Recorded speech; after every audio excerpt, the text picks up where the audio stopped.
جن لوگوں نے مغرب کا سفر کیا ہے وہاں جہاز میں 12 کے بعد 14 نمبر سیٹ آ جاتی ہے، 13 نمبر سیٹ ہی نہیں ہوتی. یہ منحوس عدد ہے.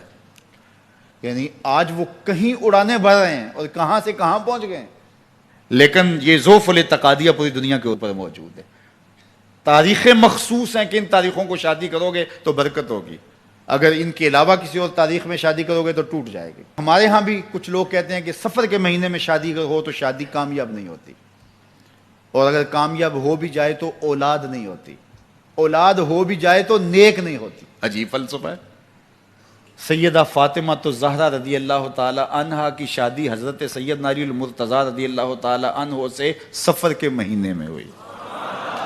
مجھے بتاؤ ایسی کامیاب شادی بھی کوئی ہو سکتی ہے، اور ایسا اچھا جوڑا بھی کوئی ہو سکتا ہے؟ اور پھر کہتے ہیں اولاد نہیں ہوتی، حسن حسین اور زینب پیدا ہوئے. ایسی اولاد بھی ہو سکتی ہے. اچھا اولاد ہو جائے تو نیک نہیں ہوتی. مجھے بتاؤ حسین جیسا نیک کون ہوگا، حسن جیسا نمازی کون ہوگا، اور زینب جیسی پردے دار کون ہوگی؟ تو یہ لوگوں کی اپنی خواہشات ہیں، زبان پہ جو کہہ دیے لوگ وہی مان گئے. میں نے دیکھا ہے کہ بعض اوقات لوگ 1 گھنٹے کی تقریر سننے کے بعد بھی پھر بھی کہتے ہیں نہیں اصل ہمارے خاندان میں وہ واقعی منحوس ہے، فرق تو پڑتا ہے. جب اللہ کے محبوب نے کہہ دیا لا تیارہ، کوئی منحوس نہیں ہے، نہ دنوں میں منحوس، نہ ساعتوں میں منحوس، نہ افراد میں منحوس، ہمارے الو بھی منحوس نہیں ہے. تمہارے اندر کی برائیاں ہیں جو مجسم ہو کے تمہارے سامنے آتی ہیں، اس لیے کوئی منحوس نہیں. ہمارے والدین نے بچپن میں ہی ہمیں یہ باتیں اچھی طرح سے ازبر کروائیں اور ہماری تربیت اس طرح کی کہ ہم الحمدللہ کبھی بھی ذوف الاعتقادی کا شکار نہیں ہوئے.